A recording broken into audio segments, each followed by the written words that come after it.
Good evening, workshoppers. Tonight we got a very special episode for you.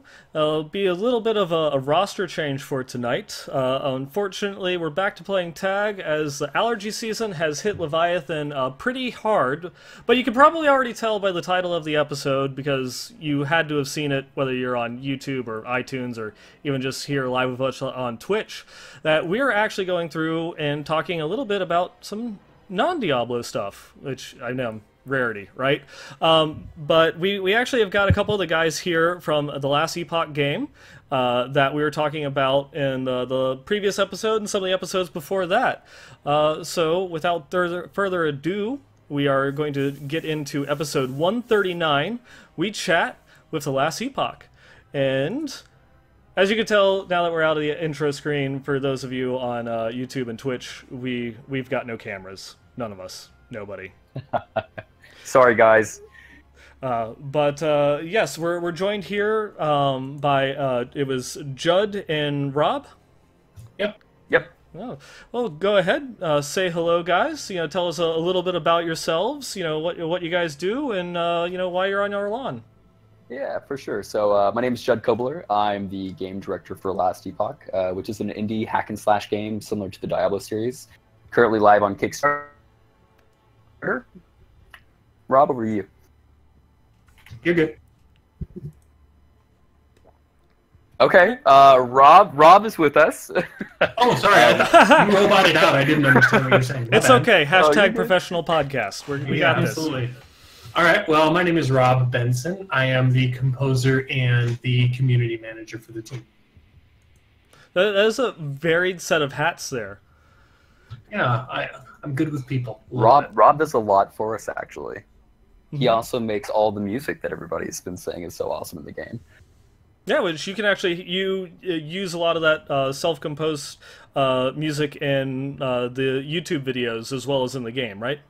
Absolutely. So you can actually go through, and you've been uploading bits and pieces of the soundtrack to your guys' YouTube channel. Mm-hmm. Yeah, which is definitely awesome, and I recommend going through and checking out.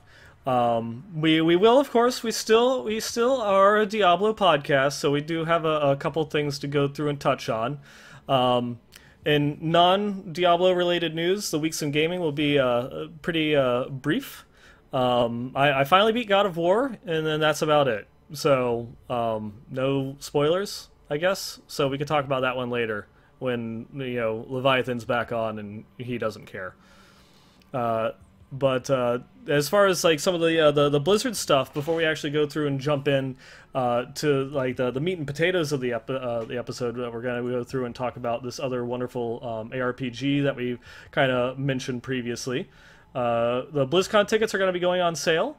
It is currently, as of this recording, it is May 2nd. So next week it will be the first set will go live on May 9th.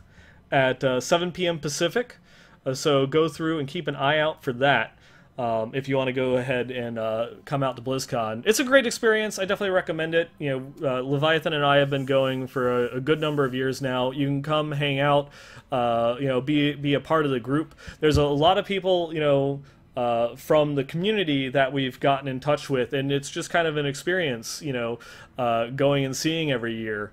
Especially Knight, who's here in the chat channel with us, almost every night. That he's almost like an honorary member of like the workshop itself. So definitely go through, hang out.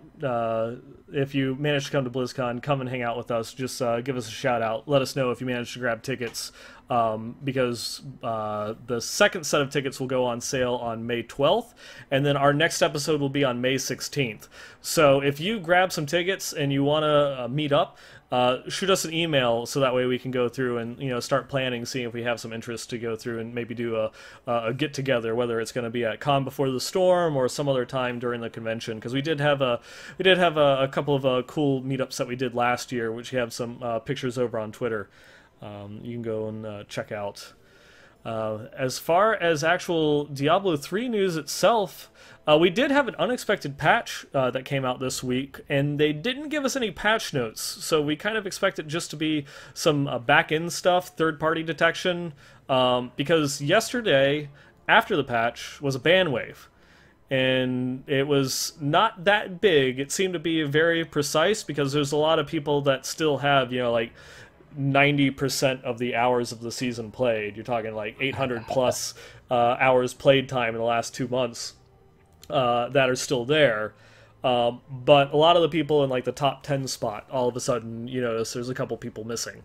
And, if they're continuing to go through and crack down on the bots and people that are trying to take the fun out of the competitiveness of leaderboards, by all means, we'll go through and take that. Even if that does mean, unfortunately, we don't get a PTR going into season 14.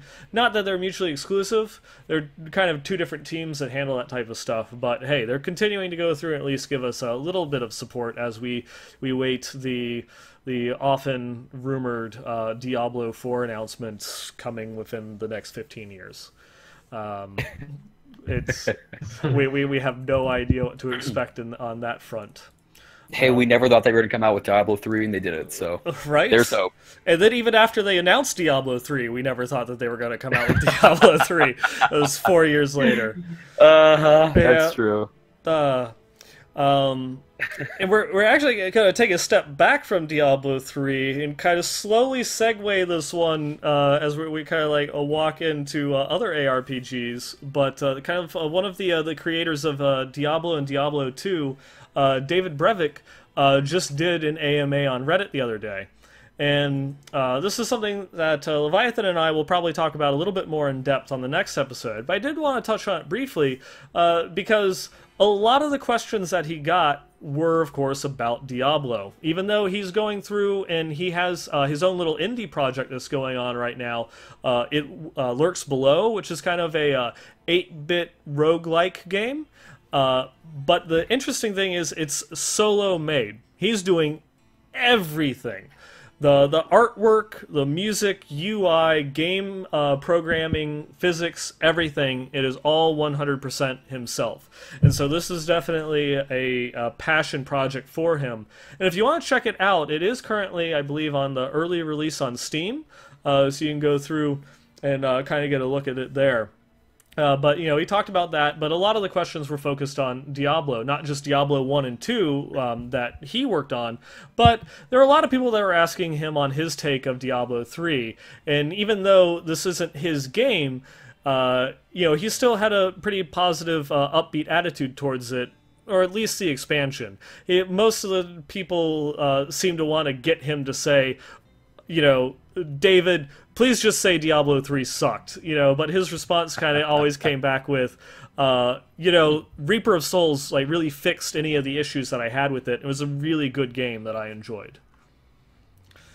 And he just goes through and talks about some interesting things, like what would be one thing that you would change in Diablo 2, and instantly answers stamina. No, he wishes that they never included stamina in D2, as well as some of the Blizzard North version of Diablo 3 more or less was just a carryover of all the classes from Diablo 2, but it wouldn't have been the same skill sets, but it was just more that most of their ideas pulled from Advanced Dungeons and Dragons because they wanted the class identity to really speak to the player, and so they wanted to go off of these base archetypes, Necromancer, Barbarian, Paladin. These are things that just pop out to you. You don't really need to know anything of the lore behind the game, but when you say Necromancer, there's a vision that comes into your head, and you kind of know what that entails. If you say Cleric, you kind of have an idea of what they're going to do. And that was kind of the idea behind the theming and the characterization of those classes. But of course, let's get into it. And this is kind of like the moment at least I've been looking forward to as we've been going and planning this one out is let's talk about your game, guys. So give us a little bit of history about where your team has come from, where you guys have led to, what's 11th Hour's story. Yeah, for sure. So 11th Hour, we started making out at this point, because the Kickstarter campaign is probably already half a month over, about a year ago at this point. I had always wanted to make an ARPG, and we were in the group that never thought that Diablo 3 was going to come out. We got super, super, super excited when Diablo 3 was announced. They drugged that out for a very long time. I remember the night that they announced the real money auction house, and that was really upsetting. And from that night, I was like, okay, well, I need to go ahead and start planning out my next move, because I was going to make the next ARPG. And from that, I had brainstormed with my cousin Kyle, who's actually our narrative director. He's actually in chat, so if you guys have any lore questions or anything like that, he's a fantastic resource for that. So I've been, speaking with him for probably 2 or 3 years. I actually started a website 4 or 5 years ago called the Next ARPG, where people could go and just discuss different things about action RPGs and different systems. And it's something that I spent so much time debating the best systems for these types of games, and why Diablo 2 was so addictive, and what shortcomings some of the other games in the genre had. And so eventually I was on YouTube. I would think I was on, I was browsing, I think I was watching Friend and Machines videos that were actually covering Lost Ark, if you guys have heard of Lost Ark.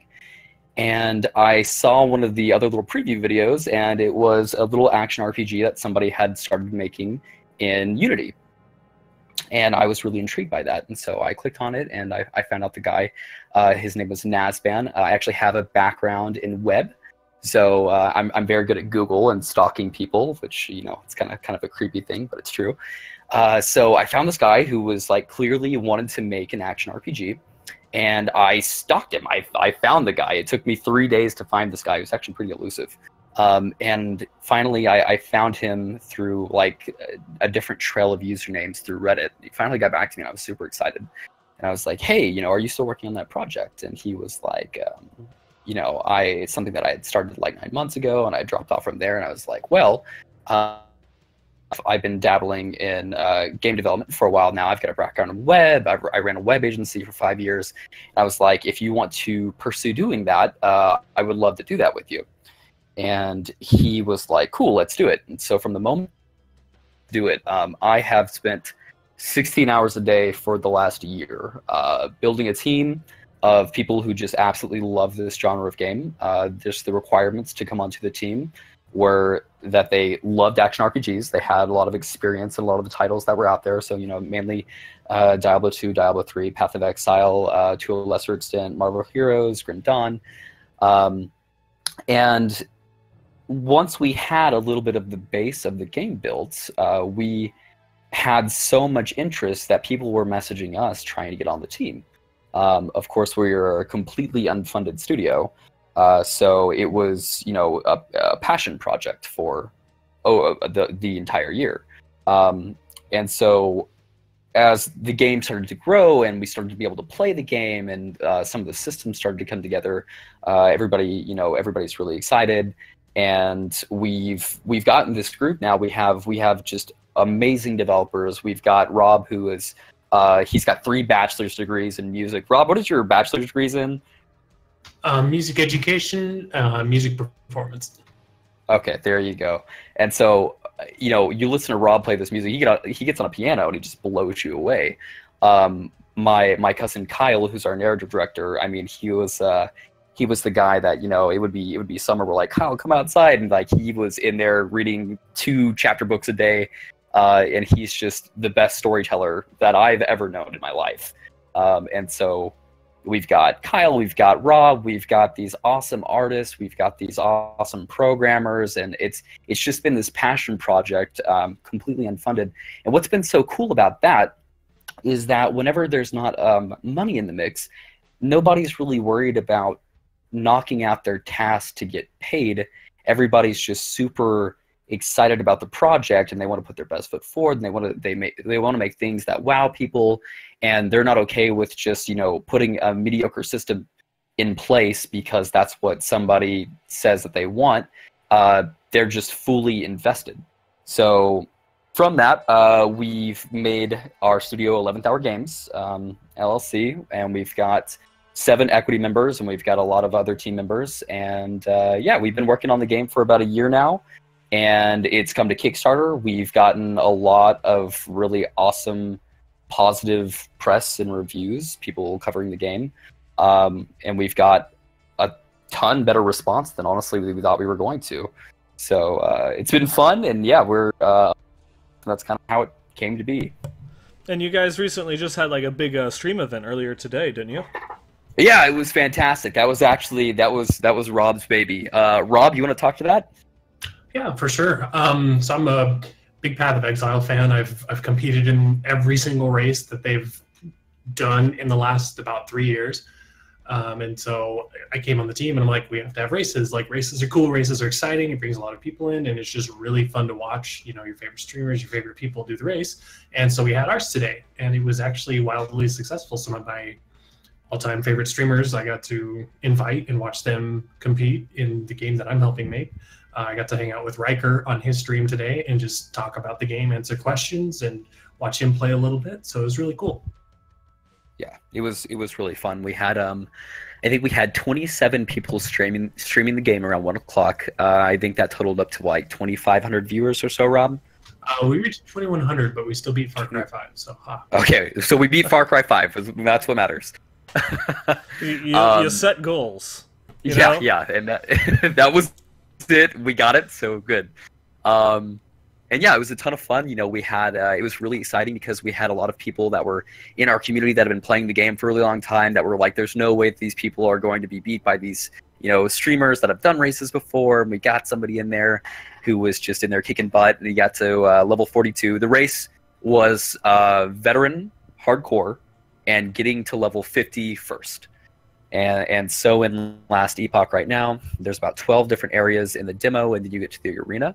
And so the arena is where most people spend their time to actually gain these levels. And so we had somebody at about the 45-minute mark at, I think he was around level 42 or so. I might be wrong, but he was pretty high up there. Arborus, he's been in there like breaking our game for the last like 4 months. I mean, the guy's incredible. Gets in there and he like unpacks the DLL files and gets in there and messes with the code and changes everything. So he knows the mechanics of our game better than anybody. Probably better than myself and Rob, honestly. Probably on par with our lead developer, Michael. And he was in there about 45 minutes in. He was, I think, level 42. I mean, he had it.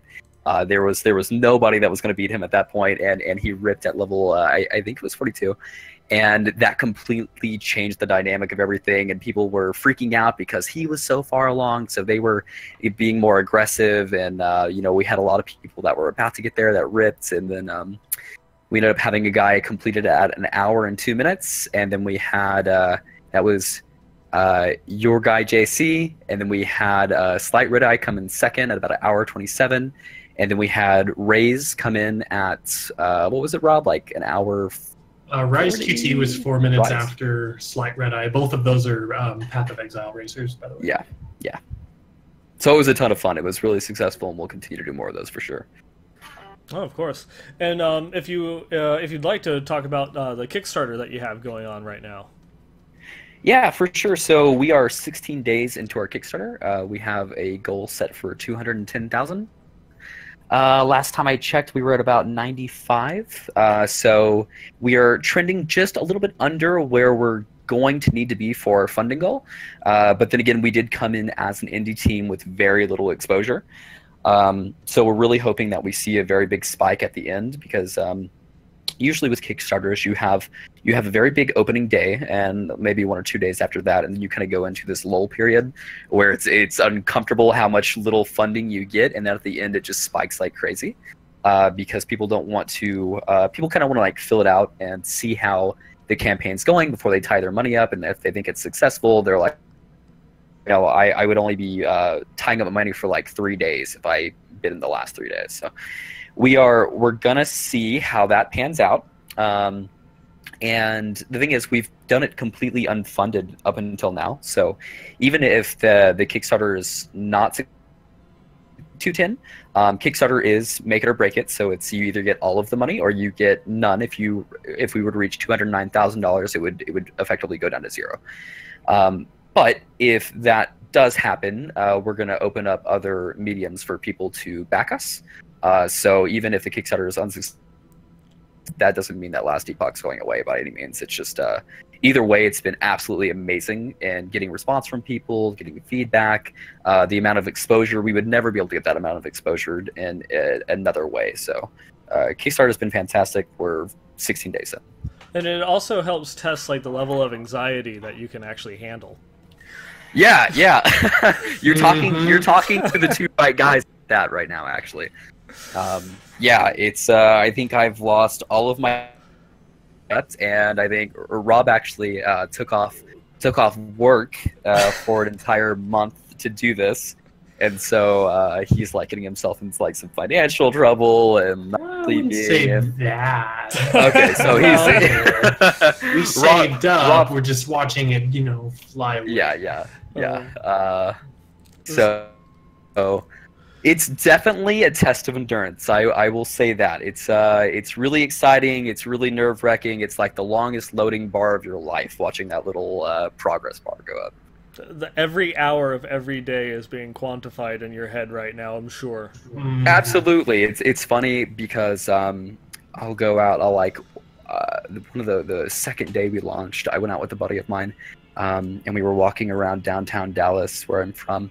And we go to Starbucks and we walk around, we get back, and he's like, your game made $2,000 on that walk. And I was like, yeah, that's pretty crazy.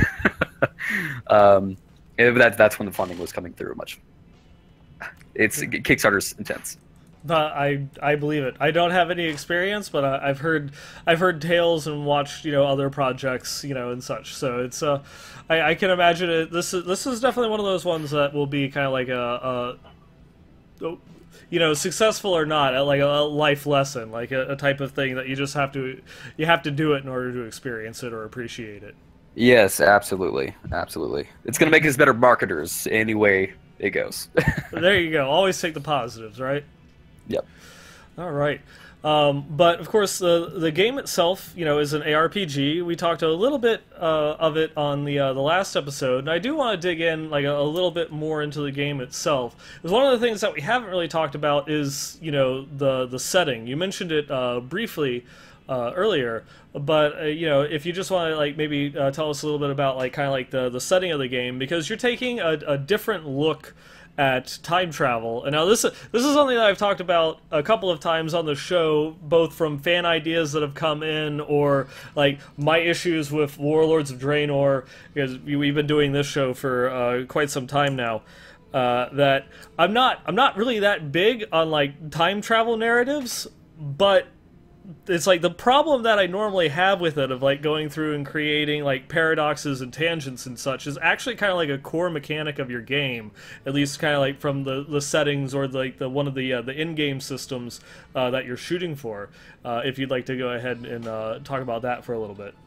Yeah, for sure. I wish my cousin Kyle was on here, because every time it hypes the entire team up. But so time travel is going to be absolutely awesome for this game for a few reasons. First off, story and setting. A lot of people, whenever they play action RPGs, like if you ever played the Diablo series or something like that, people don't really like to stop and wait and read a lot of text. And so it's always been a challenge for these types of games to provide story to players. And so the best way that some of these games have done that is Path of Exile, and you click on a lore book and you're running away, it's still talking to you. Or in Diablo, you might have a follower that's talking to you as you're running around, or a giant floating head talking about how you'll never beat this wave of minions. Yeah, terror. Said if I have nothing nice to say, don't say anything at all. Rip Deckard Cain. But So time travel is going to allow us to show story to people without them actually having to read a whole lot of things. So imagine that you're in the ancient era and you are running by a city, and then you go, 3,000 years into the future, and you'll notice that a lot of the things, the landscape and stuff like that, looks very similar. So you're in the same place, but where that might be a town that's built up, or if there was a town, it might be torn down, or just anything that could happen over a very long period of time. You'll see, rise of civilizations and the fall of these empires and giant buildings, and it's going to allow us to tell a really cool visual way. And I will say that a lot of the game, time travel wise, inspired Trigger on the Super Nintendo. That was a game that we absolutely loved growing up, and actually one of the things that I looked for when I was building the team, it was people who absolutely loved ARPGs, and they had at least played Chrono Trigger. And the thing is, whenever somebody has played Chrono Trigger, they're like a super fan of it because it's an amazing game. But besides just story and setting, we're trying to integrate it with all parts of the game. So in-game especially, you'll be able to go in alternate timelines. So like imagine how like in Path of Exile you re-roll maps and you go into an area and it's got different mods and stuff like that. Well, with the time travel, we can do alternate timelines, and imagine that you go into an alternate timeline of the world itself, and so it's not just one instance area, it's like the entire world of its era, and you have these different mods on them. And so there will be a lot of cool things like we want to make sure that people want to get back out into the world. The world is going to be completely handcrafted. There's going to be randomized areas in the randomly generated areas in the in-game, but the world itself that you walk through is going to be handcrafted, which we're really, really excited about. So you'll be able to get back out into the world. We want to make sure that if we're building this awesome world with all this story and all this lore and all these cool set pieces and stuff like that, that you're wanting to go back out there and explore that more and more and more, and you're encountering things that you didn't get to on the first pass through. Because one thing I do want to mention is that the entire game, like every area that you go into in the game, you can explore in all 4 different time eras. So you'll get to go through the Ancient Era, the Divine Era, the Imperial Era, and the Ruined Era. So in game, you're going to be able to go back and do a lot of stuff like that. You're going to be able to go and different timelines. So you'll say that in the Divine Era, you make peace with one of these gods, and it changes how things are going. Well, you can actually go back through the Monolith of Fate system that we have, and you can change a whole lot of that. And you can see how, through a progression system, you can unfold, which will unlock more and more quests. I think Kyle is actually going to talk a little bit about that in chat too. And then, of course, these games are it's an item hunt. That's the reason that we all come back to these games. Yeah. So. Yeah, if you don't mind me interjecting real quick, because that was one of the things that I actually kind of at least like sold me on, like kind of like your take of the time travel, is that like that monolith of fate, where you can actually like specifically go back, like you go back in time, and the main storyline is like this one god wins in this type of conflict, but you can take on a quest, change it, and then go back into the future.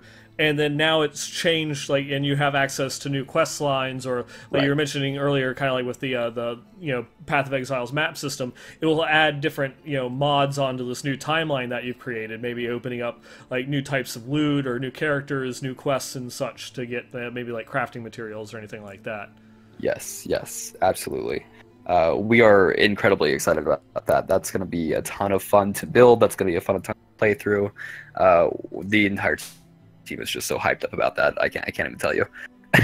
Yeah, it sounds like this is kind of like this is like the core bread and butter of the game. Yeah, it's definitely, that's going to be where like the harder progression side of the game is coming from. But we do want like the instance, the getting back out into the world with the mods. We want to enable people to go back and farm different areas. We want to make sure that we have loot tables for individual monsters and bosses. And people to go ahead. And then you're also kind of taking it maybe from like you just said, like the individual loot tables, more of like an MMO system, or even like a Diablo 2 kind of like itemization system where Yes. you're not just going to like the end level highest difficulty in order to go and farm for things. That within your system, that you'll actually want to travel through. There's a reason for you to travel through all four of the time periods, because there might be specific items that only drop within this time period. And when I was Absolutely. going through and looking up a little bit of the lore, I'm a lore and story guy. I definitely that's where I go through and find myself at home. And it seems that I'm going to really like the Imperial era, because I'm all about the undead. Love it. So that seems like that might be like my favorite place to go through and hang out. So I imagine that maybe if you're kind of like the necromancer, which you guys have just started going and showing off, Yep. which is, I believe, the access to the necromancer in the alpha is one of the Kickstarter rewards. Yeah, absolutely. But Go ahead. you'll be going through, like, maybe for that particular class, I probably will have reason to farm, everywhere, but I might focus a bit more on like the Imperial era, because it's the Immortal Empire, which is kind of like all about like the undead and death and such. From what at least Yes. the little bit that I picked up so far. Yes, absolutely. And all the eras will feel much different from each other. So our goal is, if you're playing in the Imperial era in any spot of the world, somebody looking over your shoulder, if they know the game, should be able to tell immediately that you're playing in the Imperial era. And that was really cool. Yeah. So we're definitely excited about that. So let's see what else on time travel. So itemization. One thing that we're doing is something called the Eternity Cache, and that's gonna be a really cool system. So out in the world, there's gonna be these random boxes, and so they're called Eternity Caches. And usually they'll be, they'll probably be like deep in some cave system. They'll be a little bit more inaccessible than a lot of areas. So you'll have to venture out there and find them, and they might spawn sometimes, they might not spawn sometimes. And they'll usually be guarded by, well, that's actually when you come back. So what we're planning on doing is allowing you to put certain types of items into these boxes, and then you can travel into the future. So say that you put it in the ancient era, and then you travel, all the way to the ruined era, the very, end of the timelines, and then you want to go back and you want to find your Eternity Cache where you inserted your item. That's going to have the chance to power that item up. It also might have the chance to really hurt that item as well. So what the current plan is, if you go to the ancient era, the furthest in the past, and then you only hop one segment into the future, there might be less of a chance of a very large reward, but there's also less of a chance of it hurting your item. But then you can be more aggressive and go all the way into the future and see how that giant period of time has affected it. And so once you go back and you find your Eternity Cache in the future, usually that'll be guarded by a pretty nasty mini boss that you have to fight, who's found your Eternity Cache and guards that with his troop of enemies at that point. So we're definitely trying to tie time travel and all of that into every piece of the game. And I haven't even talked about the lost memory system, which is probably the one that I am most hyped up about, actually. Let's go ahead and jump into it. Okay, cool. Rob, I'm talking a lot. You wanna cover that one, or you want me to get it? Man, I talked all day, but I can take a whirl at it. Okay, take a whack at it, man. Yeah, we were in Seattle, and we were getting ready to shoot our Kickstarter. We're all sitting in the kitchen, sipping our various drinks. We're talking about endgame systems, and I was like, well, what about like Harry Potter when he's sitting there like pulling the memories out of the little memory pool, and Kyle just took it and ran, right?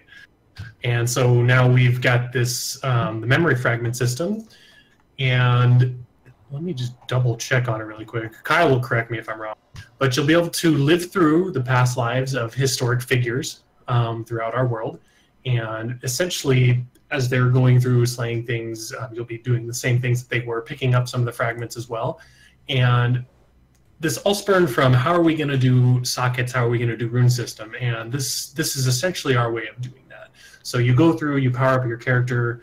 You'll be able to get powerful specific stuff. So if you're a necromancer, you'll probably be looking into the past life of a famous necromancer and reliving those memories and doing powerful things that the necromancer did to make your character more powerful. Did I hit that right, Jed? Somewhat. So you're not going to be actually like living. You're not taking the place of the people that you're finding the memories from. It's just imagine that there's items that drop out in the world, or if you're talking to somebody, you're finding these things in different ways as and the items are tagged as lost memories. So one of the examples that we use through this a lot is imagine that you're fighting wyverns, and there's a low drop chance for the wyverns to drop a wyvern tail, and then the wyvern tail is tagged as a lost memory, and that gives you a little bit of story about the wyvern tails. And then you go and you meet somebody, and you pretty much you figure out this story through different items that you collect, that you group together to form this entire memory. So I wish Kyle was on here because he explains this really, really well. Yeah, he knows it. He knows it so good. But you'll combine these things together, which will give you a benefit, which will almost act like rune words. One thing that a lot of Diablo 2 players really, really love and really, really miss is this rune system. Most of our team really loves that system as well, but we didn't want to just take a rune system, and with how we have our itemization in the game, it wouldn't even make sense to. But we were, kind of sad that we didn't have a way to go and find these rare items and do that. So we've come up with this system, and this is going to be awesome because it's going to get you out into the world, farming specific enemies. It's going to have you opening up different quest lines. It's going to get you more attached to the world, because you're going to, every time that you fight the wyverns now, you're going to figure out that, oh, this is where that guy Leonis used to go and fight the wyverns, and he used these poison-tipped spears from the wyvern's tail. And so as you're going through the world of terror, you've got this attachment to it now, because you're learning all these stories as you're finding things. And then from finding these items, you're piecing together these memories, which makes you quite a bit more powerful. And that, to me, that's actually like a really awesome mechanic, because ARPGs have always kind of been more of a story optional type of genre.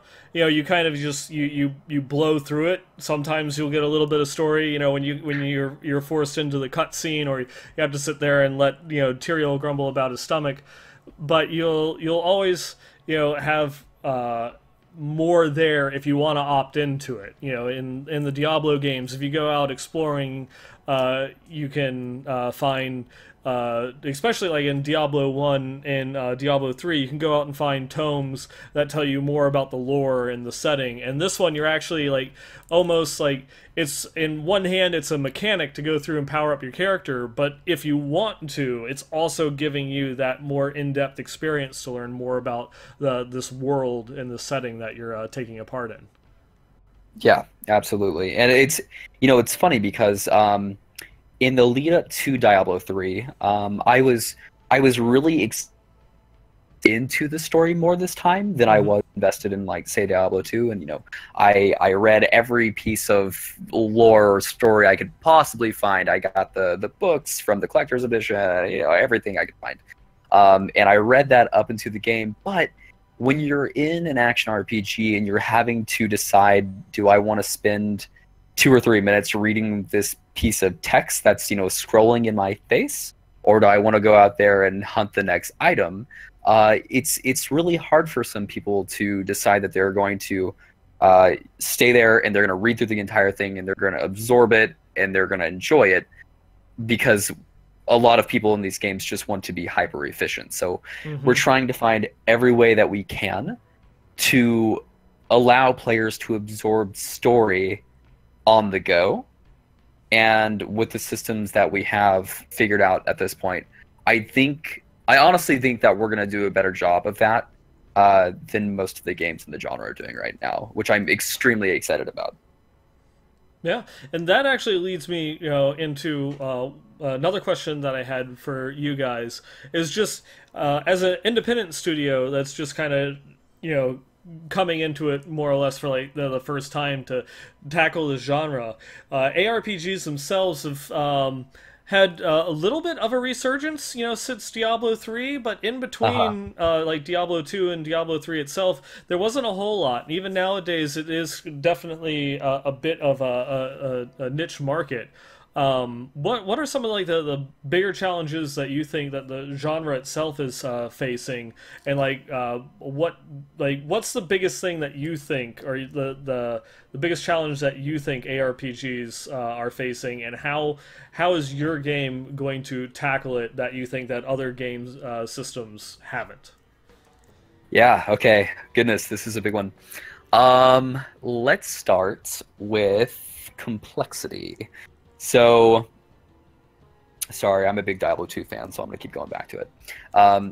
Diablo 2 was huge. Diablo 2 was absolutely massive, right? Diablo 2 did a really good job of getting players who had never entered the genre before into the game, and you could quickly just go out and start killing stuff, and you could learn the mechanics and what things did at a very reasonable pace for somebody who's never played one of these games. That made it really popular. It's one of those theories of it's easy to get into and it's very hard to master. That's something that we're definitely going with. Not to pick on anybody, but Path of Exile has had a problem where it's complex. It's sometimes people think it's a little bit overly complex. You've got this enormous passive tree. You've got things that are on gear. You've got local modifiers. You've got global modifiers. Things aren't explained incredibly well in game, and a lot of times if you just want to get in there and play, you have to go to a third-party site to try to figure it out, and it requires a lot of tribal knowledge. Yes. I mean, so hold on one second. I'm gonna play. And for those that might not know, tribal knowledge is basically, it's like the knowledge or the answers that you're looking for aren't located like within the game. You have to go, kind of like outside within the community in order to find like the answers to those questions. Right. And Path of Exile, I've got, I don't know, probably 3,200 hours or something in Path of Exile at this point. Like, I'm a huge Path of Exile fan. I just love games in this genre, and I've played an extensive amount of Path of Exile. However, being somebody who now has a family and a job and everything like that, like going and trying to make a character myself, it's intimidating. And I know that if I try to, I'm going to make it very inoptimally, and it's not going to go very well, and I'll get up to the higher levels, and I'm going to die, and I'm going to be upset. And so, even as like an ARPG super fan, it's a little bit hard to get into and just feel confident when you're playing. So that's a really big thing that we're trying to address is player comprehension. We call it our design pillars, and this is one of our big ones. We want to make sure that when you get into the game, you're able to start, and you're able to play, and you're able to figure out the mechanics very easily. We want to make sure that all of our tooltips explain things probably to the T. Like, we actually have in our Discord, we have a channel called Tooltip Hunt. And so at this point, I think we have like 3,600 members in our Discord, and we invite everybody at all times. Like, if you guys find a tooltip and it doesn't immediately explain to you well what this thing does, tell us, and let's work it out. And because we're doing that, because we're building the game with the community, we're able to find these things much more quickly. And so we have a lot of depth in Last Epoch, but we want to make sure that it's very approachable for anybody and everybody, not just people who have mastered Path of Exile or is doing Greater Rift 100 and Diablo 3. Like, it needs to be. My mother needs to be able to play my game. Maybe not at the highest echelons of the game, but play it. And I So know from like the Diablo point of view, that was always something that the developers had, um, a lot of back and forth about, with yes, just yes, how much information is too much information inside of the tooltip, but then again, how little information is then you're withholding too much of the mechanics behind the skill from the player. Is yeah, having to yeah, they opted to go through and try and strike that balance between just kind of like giving you enough so you get a sense for it, and then they also then went in and re-added the advanced tooltips to give you a little bit more yeah, information. yeah. And Blizzard's gotten to the point where they're so big, and they're needing to expand. That's how their company's going to grow, and they're a big corporation now, so they want to grow quarter over quarter. So they need to make sure that they are simple enough for the much, much, much, much broader community. So they did, I think, ultimately choose systems that were maybe a little bit simpler than they had initially planned, to make sure that they met those goals. Um, and it's turned into Diablo 3 it's a fantastic game. It's just not what a lot of people that were in love with the Diablo series had wanted. It's something it's a great game independently, apart from everybody's opinions. But it they did go with a simpler model. A lot of people use the word arcadey. I don't know if that's fair exactly. There is a lot more depth to it than that. But we want to make sure that we're kind of striking a balance. We want to kind of hit in the middle between kind of the simplicity that Diablo 3 has gotten, and it's done very well for them, and the complexity that the Path of Exile community has grown to love. I think we can hit somewhere in the middle that lets people start off and feel at ease, and then if they really get into the game and they've spent 200, 300 hours, they're really able to sink their teeth in. And one of the examples of that is kind of like your take on passives.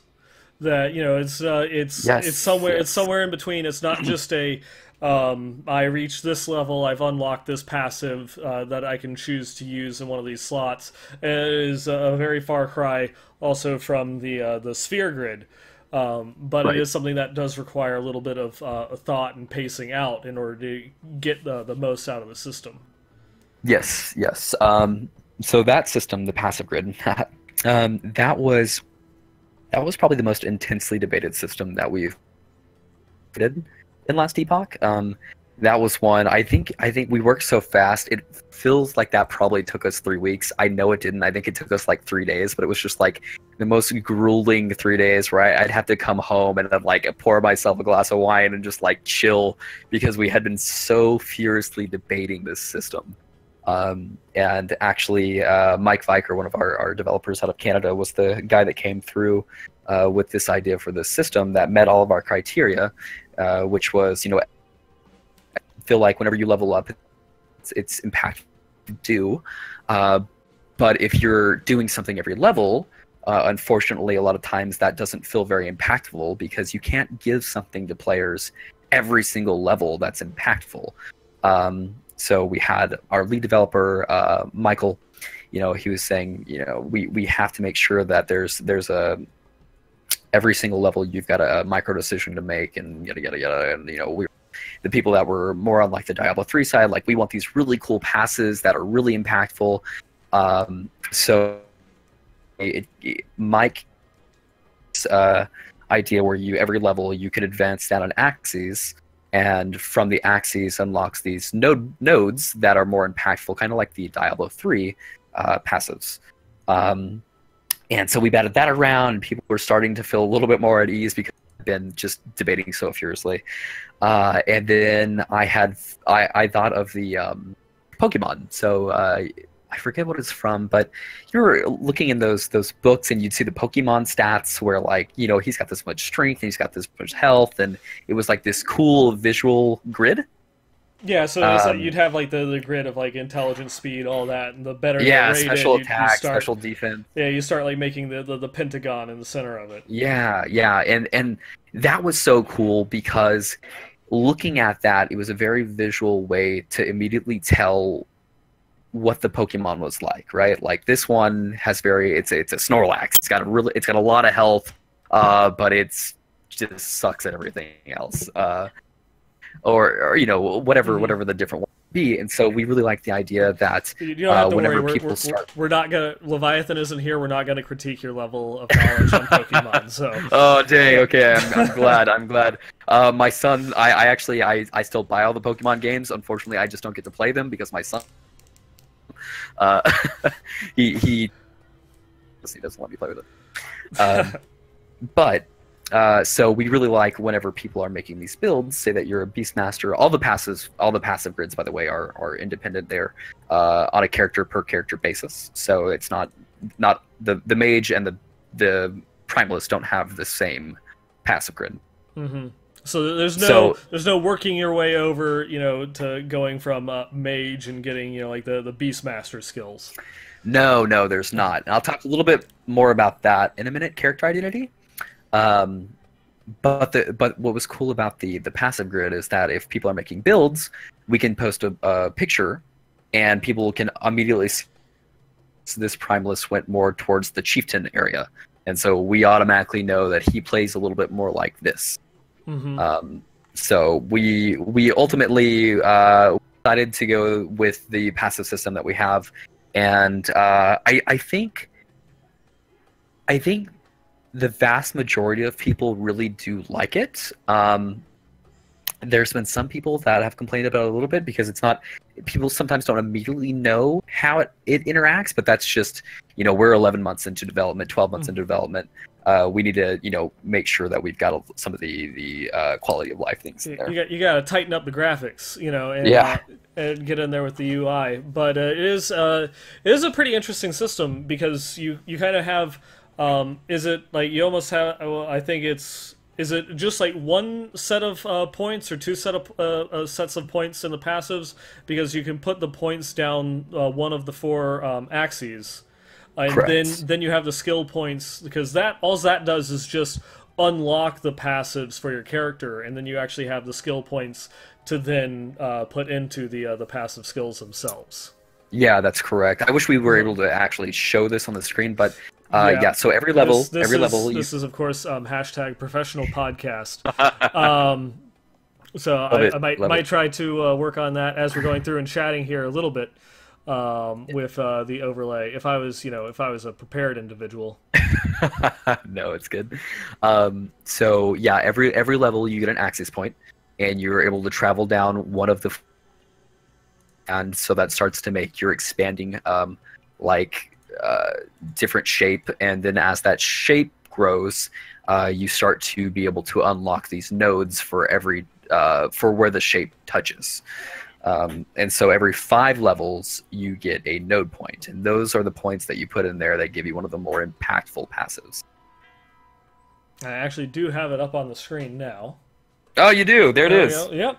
So that way you can actually kind of give more of a... This is definitely one of those ones where it's like, if you're listening on iTunes, maybe go through, check out like the YouTube or the Twitch VOD, or at least definitely go to lastepochgame.com, so that way you can actually go and see this in action, because it's a bit harder to visualize how we're describing it.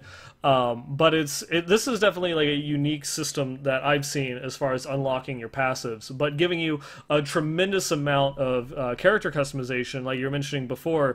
That class identity is another one of those big aspects of the game, that you kind of lay out, throughout the website and some of the promotional videos that you've been doing. Yeah. Did you get this from our website, by the way? Yes, I did. This is funny because this is actually our artist, our lead 2D artist, Sergey. This was one of his mock-ups for it. So you can tell it's a little bit more drawn in the middle here. Mm-hmm. But yeah, so this is great. So this shows you what it's like. You basically expand, and that shape grows that you're seeing. You start to touch these node points, and as soon as you touch one with this shape, that's when you can start allocating these node points into it. I'm sure, the final project, you might have actual, skills that are, all the way at the far extreme that you actually have to, max out this particular axes in order to access like this one, Yes. but it's kind of like that would be not necessarily like the most powerful of the skills, but something that would be that I'm going down this particular path, and so like this is something that might be more iconic, just to show that I'm fully dedicating like my class to this particular aspect of the character. Yeah, right. And it's funny because a lot of people don't understand that, like, we made this system probably 2.5 months ago, and with everything else that we've been doing in our smaller team, people get in here and they're like, oh, well, this passive's kind of boring. And what they don't understand is, like, all of the passives and all of the positioning of them and everything is like for Michael getting in there for 8 hours and just putting it in there and using the tech that we have developed right now. And so people, it's funny because people are, What do you I don't want to say judging our game. What do you mean it's not done yet? Yeah, it's funny because people are kind of like being like, how is this compared to Diablo 3, or how is this compared to Wolcen? How is this compared to Path of Exile? Well, we've been in development for a tenth of a time of like any of those games. Yeah. At this point. How is this compared to a multi-million-dollar operation? Right. And so, if we're able to get our funding with as much as we've been able to get in here now, we're on the Unity engine, and we've got these guys that are just we're so passionate about it. We'll be able to blow this stuff up. I mean, I have no doubt that we'll be able to make this stuff super awesome. The passive trees will be just have a lot more character to them. It'll really flesh out the character identity. They'll be much more well thought out than they are right now. But people are already really enjoying it. So it's been a really positive experience going to Kickstarter and hearing everybody's just enjoying the game so much already. Which this early in development is always I'm sure is a very positive thing to hear for you and the rest of the team. People are enjoying it, like you said, just like 11 months in. Yeah, we are completely blown away, and it's funny because the graphics, it looks like it doesn't look that nice. It looks like a game from, and like I wish every time that somebody said that I could link them a picture from like 4 months ago, where I mean it looked like it didn't even look like a game. It was awful. It was awful, and so the amount of progress that we're making in a very small amount of time is pretty cool. Yeah, and I mean that's one of those things that is true for everywhere. I'm sure if people go back to kind of like when Path of Exile was first getting its start, the way that its game design has come over like the last 6-7 years now, from when it first started getting some traction and then finally becoming playable and what have you. Is huge. Just like going through, and it takes it's always one of those ones where you have like the kind of like the armchair developers that just go and add in this major fundamental system. It shouldn't take you more than a day to program. So Yep. What's scary is sometimes that's true. It's kind of crazy. Yeah, the Path of Exile project, just overall, I mean, super inspirational for our team because they did start off very small, and Path of Exile, I don't know how many of the listeners may have played that in like alpha beta stages. Seeing it come from that point to where it is now is awesome. And that team is incredible, and I can't say enough nice things about him. He's the nicest person on earth, I'm pretty sure. And could you say that name again? Because you unfortunately you've been kind of like cutting in and out no, a little really? bit. Yeah. Okay. Chris Wilson. Mm-hmm. He's just like the nicest guy on earth. It's pretty surreal having an email chain with him back and forth right now because I've always been such a huge Path of Exile fan, and to be like in direct contact with him, and having some of our team go out there and meet him and stuff has been really cool. That is pretty awesome, and that's something that actually as much as the fans are very polarized, between, like, say, Path of Exile and Diablo 3, I do want to say that we have quite a few people within the community, especially here in the stream, that, have tried both. And we get emails from listeners that, like, just on the last episode, we have an email from a listener. It's like, I've not played Diablo 3 in months, but I still listen to your show, type thing. Yeah, and absolutely. It's, we all love this genre, and we want more out of it, and that's why I think a lot of people might be like, I'm trying to find the proper term, because not so much unhappy, but kind of like frustrated with Diablo development, just because it's kind of not stalled out, but has shifted priorities to this unannounced project, and so they want more. They want their next fix, and so they are starting to branch out and play other games. And even the Diablo 3, the Blizzard developers themselves, they play like a tremendous amount of games. They're out there, playing Path of Exile, talking with the Path of Exile developers, going back and forth with ideas and such. There's definitely a lot of cross-pollination, and there's no like bad blood in between the developers themselves, as much as there might be kind of like the animosity between the fan communities themselves, because it's like, my game is the only game that can exist on the face of the earth, and everyone else is garbage, type mentality. Right. Most people kind of like, they go the middle line, the middle lane, and they play both, or they play multiples. You'll always have your favorite, but at least you want to have a bit more of a varied experience. Yes, and I honestly, I love the community, this particular genre of game. It's you've got your Diablo fan base from D1, D2, D3. You've got your Path of Exile people that are just trying to kind of rekindle that, or people that have come into Path of Exile. But everybody's just so friendly, and it's our community has been absolutely amazing. Like, I can't even tell you how awesome community that we've got them into our Discord channel. It's been how they they've shared our projects, and helped us get into things that we wouldn't have been able to get into and stuff like that. The community has just been absolutely amazing. I know there's a lot of different games that have pretty they say toxic communities, and unfortunately that has just not been the case for us at all. We've experienced very, very little negativity towards us, and I think this particular genre, there's so much untapped potential. You don't have way too many games in the space, but the ones that you do see become very popular, which means that there is demand, or people that play it and they just don't know that they like it. They get into it and they immediately like it when they start to play these games. You see Grim Dawn, who started off as a Kickstarter project. They don't have any of the server-side capabilities that Path of Exile and Diablo 3 and Diablo 2 had, that got them to be such giants. But they've completely taken off. Their game's phenomenal.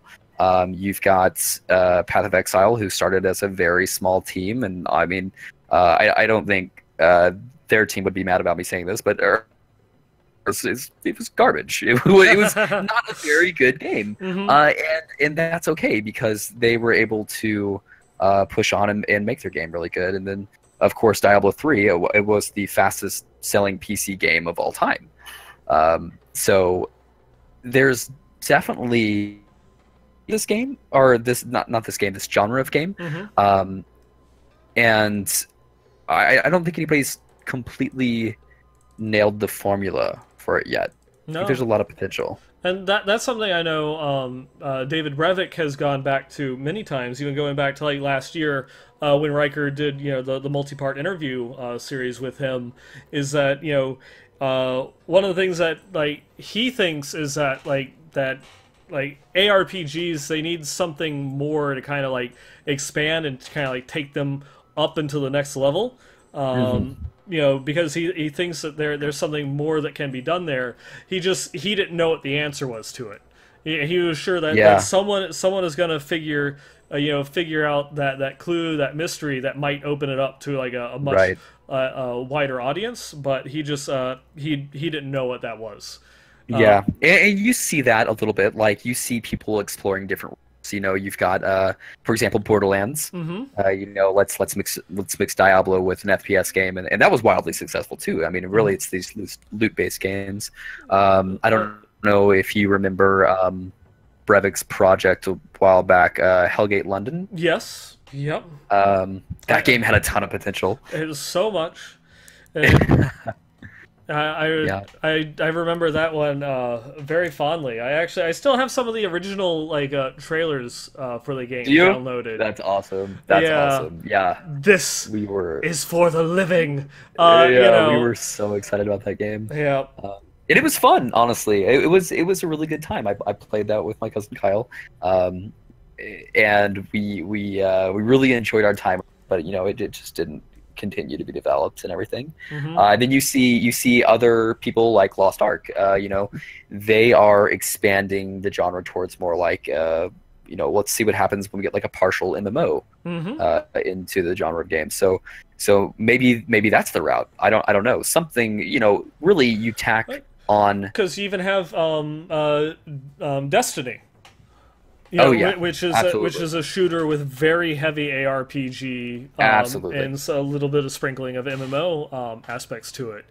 Absolutely. There was actually like a JDC panel from this year's JDC that talked about that to a certain extent, and I mentioned this again. I think it was, if not last episode, the episode before that.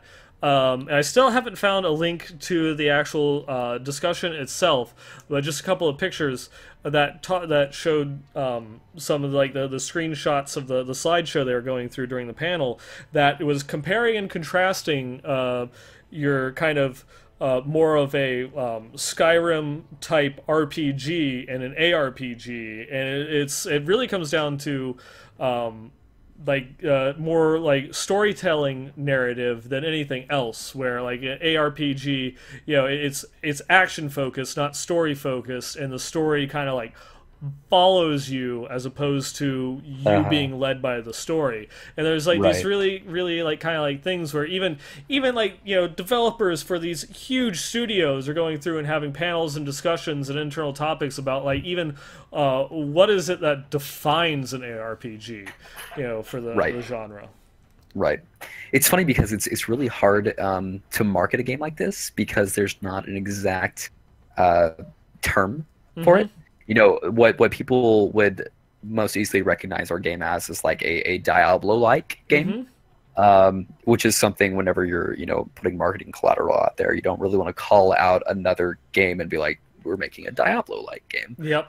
So you're like, it's a top-down action RPG hack and slash loot-based. Like, you're like, what the hell do we call this? Do you have 5 minutes while I read this out? Yeah. Like, let me try to explain this to you before you walk away.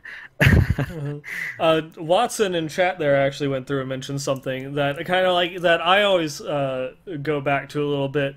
Is like it's kind of like Dungeons and Dragons.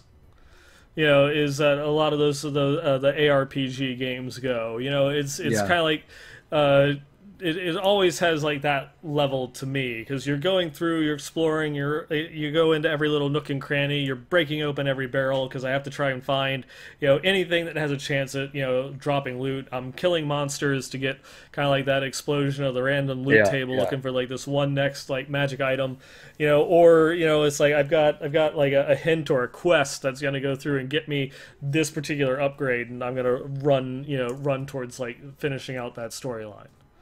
Yep. Yeah. Story. It's definitely gonna be interesting to start building the actual main campaign of the game.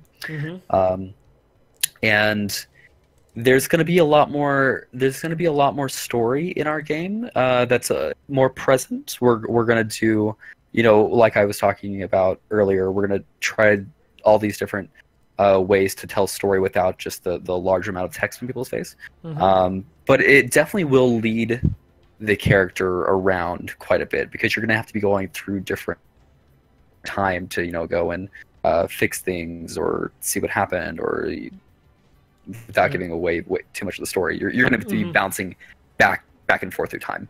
It kind of get you, well versed in the mechanics and the effects and such until you get, to the end game with the monolith of fate, and then at that point, like, you're more in control of it instead of being led by it.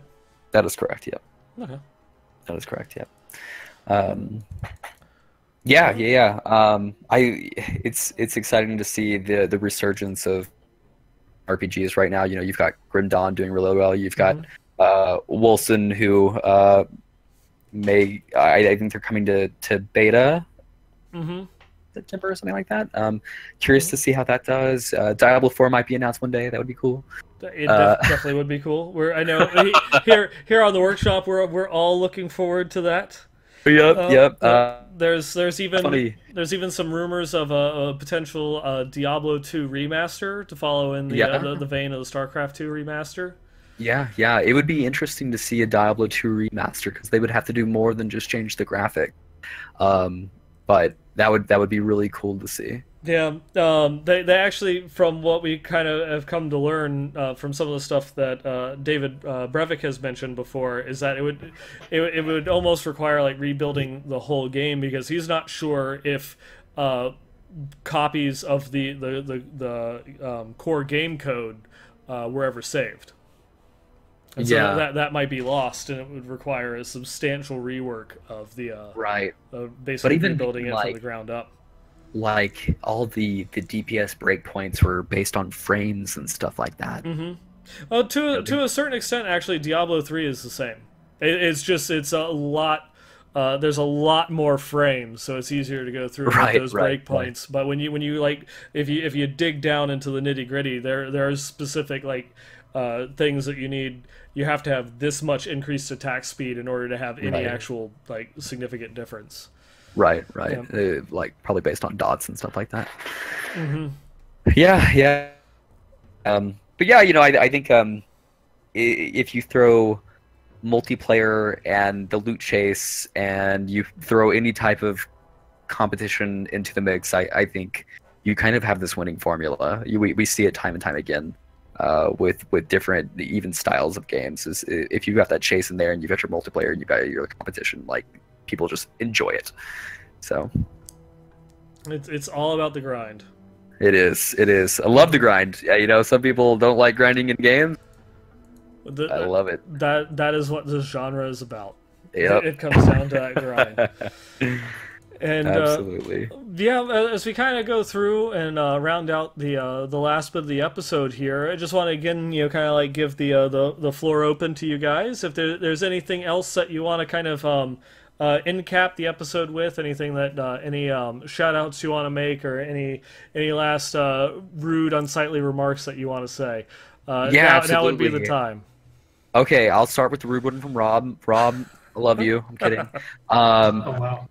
Shout out. I mean, honestly, if I'm giving a shout out, the community that we have over in the Discord channel, they've been so amazing. They've helped us moderate. They've helped us expand the game, get the word out. I mean, they've been absolutely incredible, and I really hope that we're able to provide them a game that gives them just years of enjoyment. We have 14 days to go on Kickstarter. We're at looking at it right now, 96,384 out of 210. So if anybody would like to see Last Epoch be made, making the Kickstarter goal of 210 much easier on us. If that does not go through, there will be other ways that we are going to approach getting funds and making it happen.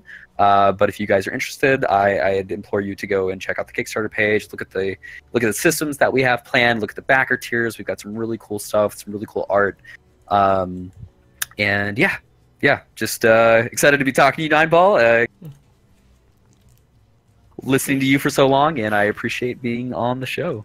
Yeah, that was actually one thing we talked about it on the pre-show, and I said you're going to have to bring up in the episode itself, and then we completely kind of like just skipped over. Yeah, absolutely.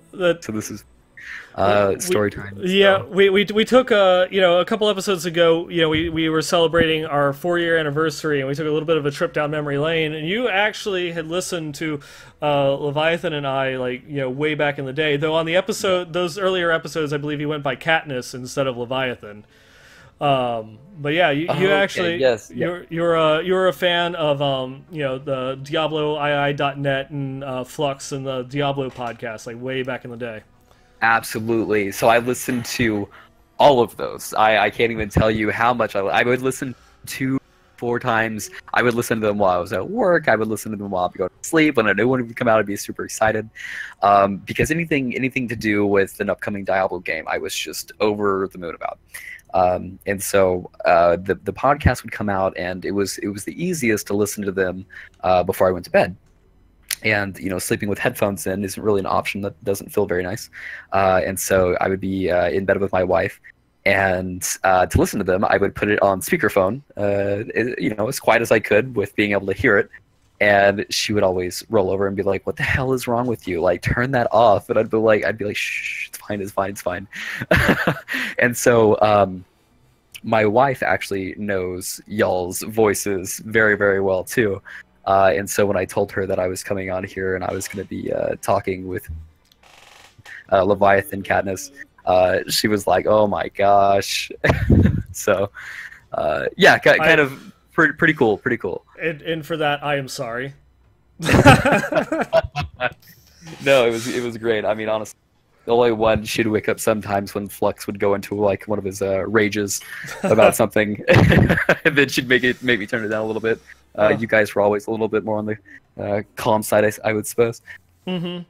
Yeah. And we haven't heard anything from Flux in a while, but we all still think that he's out there somewhere, still talking about his Demon Hunter. So for that Flux, we wish you the best. Yeah, doing runs, breaking barrels, early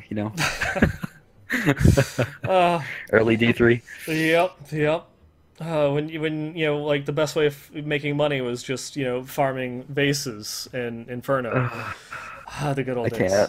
I can't even. I can't even. We're gonna skip this whole conversation.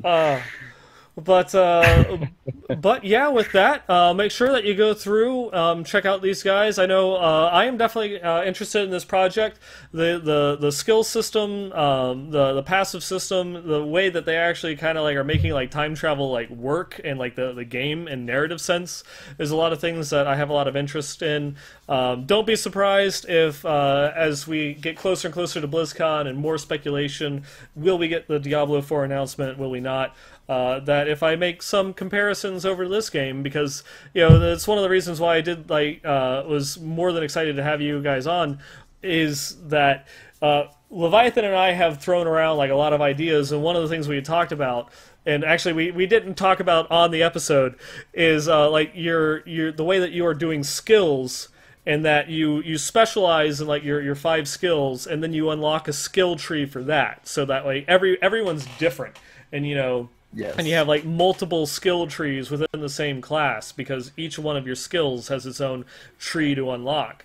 And that is something that we had talked about for a little bit now.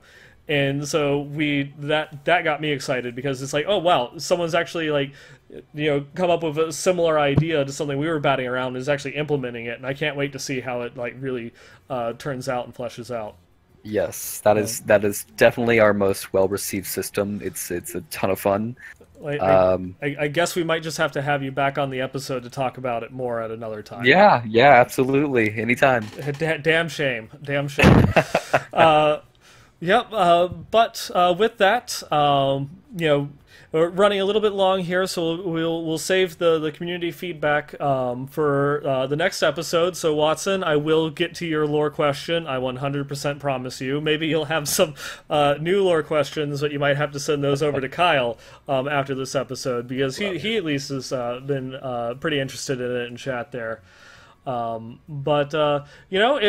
you like the episode, you like what we do, please, by all means, go ahead and send us an email, westmarchworkshop@blizzpro.com, if you want to go through, give us, critiques, feedback, your own stories, or even like your epic loot that you might find in game. Go ahead and drop us a line.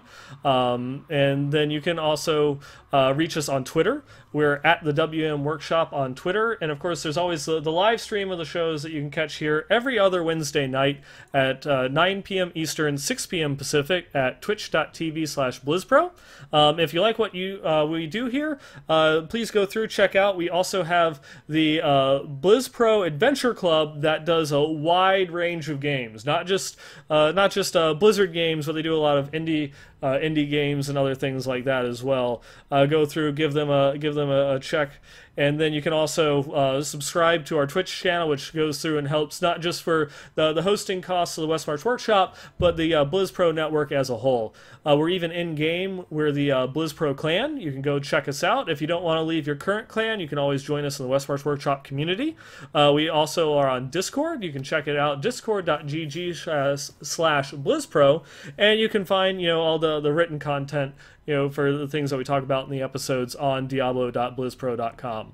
And then you can also follow us individually. I'm at 9ballgamer on Twitter, and my yearly once-a-year stream at twitch.tv/9ball, which I'm actually happy to report that even though there's a little bit of the audio hiccups that we're going through and hearing there, that I only dropped 34 frames for the stream, and I believe that it's been like 2 years since I've been able to say that I've had that few drop frames, on an episode. So I'm happy that once, I don't know, June comes and I'm done with Avengers and Deadpool and Solo, and then there'll be Jurassic World. I might have some free time at some point. Maybe I'll stream. We'll see. But Sir not appearing in this episode, Leviathan, you can also find him at LeviathanD3 on Twitter and twitch.tv/Leviathan111. I don't know how much of the allergies are going to impact his streaming schedule, because I know he had some delays and difficulties earlier in the week. But just keep an eye on him to go through and see what his streaming schedule is like. And for you gentlemen, tell us where we can find more about you and your lovely game. Absolutely. So you can visit our website at lastepoch. That's EPOCH. And of course, it always cuts out like at the most pivotal time. Oh no! Okay, sorry. Lastepochgame.com. That's EPOCH. And you can visit our Kickstarter at kickstarter.lastepochgame.com. There you go. And you guys have a Twitter account as well, right? Yeah, everything is, I think it's twitter.com/lastepochgame. All right. And with that, thank you, gentlemen, again for going through and joining us here on this episode. I'll definitely try and have this one out a little bit sooner than I normally go through and process the episode, but definitely look for the iTunes version up, hopefully by the end of this week. With awesome. That, thank you, gentlemen, for coming on board. Thank you, everyone, from going through and hanging out in chat. We had a lot of fun, and we hope to catch you guys soon. Thanks so much, Nightball. You guys have a great night.